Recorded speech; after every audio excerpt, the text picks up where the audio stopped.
Audio Jungle.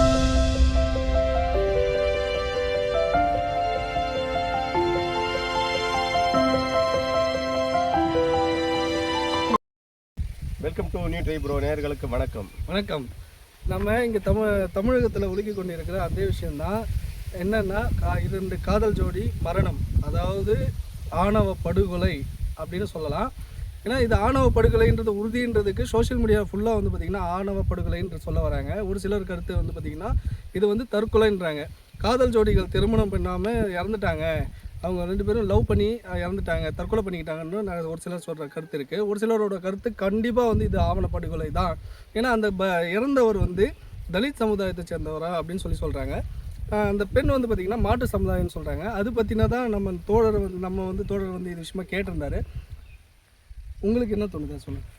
அதாவது தொடர்ந்து தமிழகத்தில் ஆணவ படுகொலை தொடர்ந்து நடந்து கொண்டு தான் இருக்கிறது. காதலர்கள் காதலர்கள் சாகலாம், காதல் சாவதில்லை. அதாவது தொடர்ந்து பட்டியலினத்தை பையன் மட்டும் ஒரு சாதி இந்து பொண்ணை காதலித்தால் அது வந்து கொலை நடக்கிறது. தொடர்ந்து தமிழ்நாட்டில் மட்டும் இல்லை, இந்தியா முழுக்க இந்த சம்பவம் நடைபெற்று கொண்டு தான் இருக்குது. இது வந்து ஒட்டுமொத்தமாகவே. சரி, எனக்கு ஒரு சின்ன சந்தேகம். இப்போ வந்து தலித் அப்படி இளைஞர் வந்து ஒரு மாற்று சமுதாயத்தை பொண்ணு கல்யாணம் பண்ணிட்டாங்கன்னு, ரெண்டு பேரும் இந்து தானே? ரெண்டு பேரும் இந்து தான். இந்துல வந்து அப்பதான் சாதி ரீதியாக பிரிச்சு வச்சிருக்காங்கல்ல. அது சாதி ரீதியாக பிரிச்சு, தலையில பிறந்தவன் பிராமணன், தோளில் பிறந்த சத்திரியன், தொடையில் பிறந்த வைசியன், காலில் பிறந்த சூத்திரன், இது எல்லாத்துக்கும் அப்பாற்பட்ட பிறந்தவங்க அப்படிதான் பிறந்துட்டு இருக்காங்களா? இல்ல அப்படிதான் பிறந்த அறிவு ரீதியாக நீ கேட்டனா வச்சுக்கோ, உன்னை வந்து நாத்திகவாதின்னு சொல்லிடுவோம், தீவிரவாதின்னு அர்த்தம். புரியுதுங்களா? ஏத்துக்கிறீங்களா?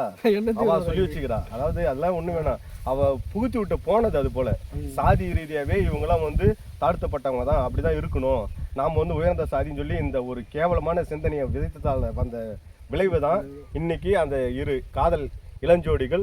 அதாவது பாத்தீங்களா அந்த இடத்த பாத்தீங்களா? இளஞ்சோடிகள் தற்கொலை பண்ணிக்கிட்டாங்களா இல்ல ஆணவ படுகொலைங்க.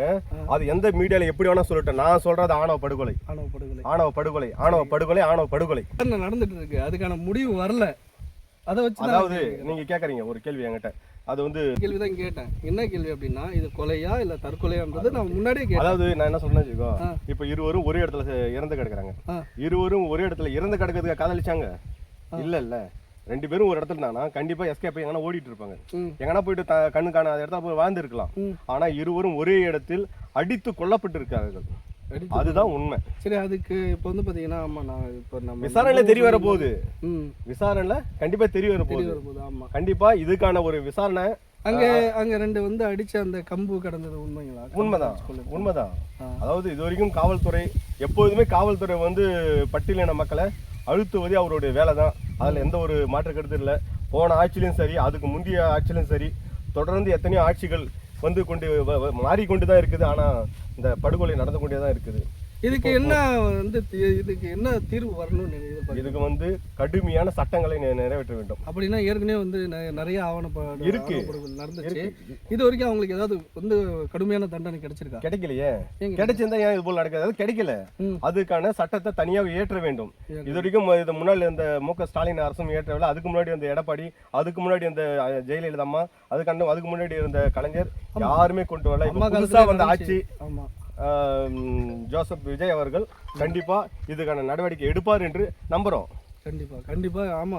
ஏன்னா இது வந்து பாத்தீங்கன்னா தொடர்ந்துகிட்டே இருந்தா வந்து உலகமே வந்து தமிழ்நாடு வந்து வேற அளவுக்கு மாறிடும். ஏன்னா எல்லா மாநிலத்தை விடவும் அதிகமா வந்து தமிழ்நாட்டில் தான் ஒற்றுமைன்ற ஒரு விஷயம். என்ன சொல்றேன்னா, காதல் இல்லாத இடம் ஏதாவது ஒண்ணு சொல்லுங்க பார்ப்போம். உலகத்துல எந்த இடம்? எல்லா இடமும் உலகமே காதல் தான். இந்த சூரியனும் சரிதான்.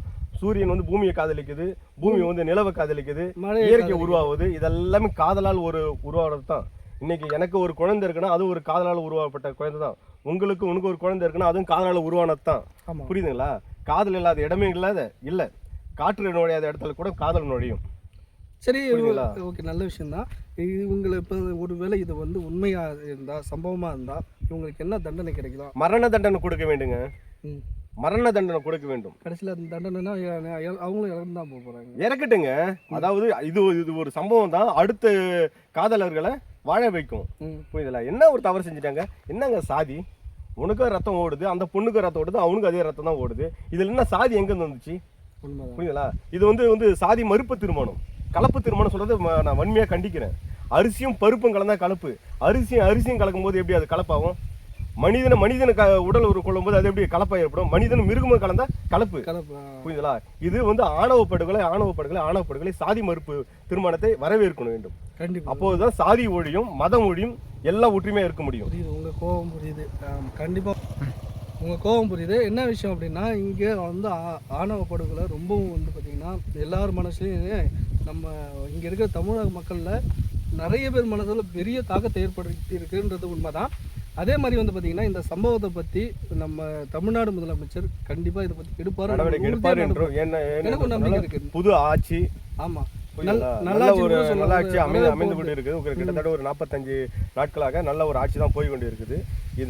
இது போல ஆணவ படுகொலைக்கு ஒரு நல்ல ஒரு தீர்வை இந்த அரசு எடுக்க வேண்டும் என்று நம்புகிறோம். நான் சுருக்கமா என்ன சொல்றேன்னா, இப்போ வந்து பாத்தீங்கன்னா இப்ப சமீபத்துல அவர் பேசியிருந்தார் பாருங்க, இதுல பயங்கரமா பேசியிருந்தார்.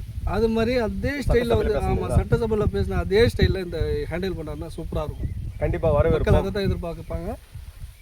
நம்ம இது வரைக்கும் வந்து பார்த்தீங்கன்னா சப்ஸ்கிரைப் பண்ணாதவங்க சப்ஸ்கிரைப் பண்ணுங்கள், கூட பெல் பட்டனை ப்ரெஸ் பண்ணுங்கள். உங்களுக்கு வீடியோ பிடிச்சிருந்தா லைக் பண்ணுங்கள். ஏன்னா கமெண்ட் பண்ணிங்கன்னா நிறைய விஷயங்களை நாங்கள் மாற்றிக்க உதவும். நண்பர் வந்து பார்த்தீங்கன்னா நிறைய வீடியோஸ் உங்களுக்கு எதுவுமே கொடுக்க விரும்புகிறாரு. ஸோ என்ன ரீசன்னா, நீங்கள் வந்து கமெண்ட்டோ நிறைய வியூஸ் வருது, ஆனால் லைக்ஸ் கமெண்ட் வரல.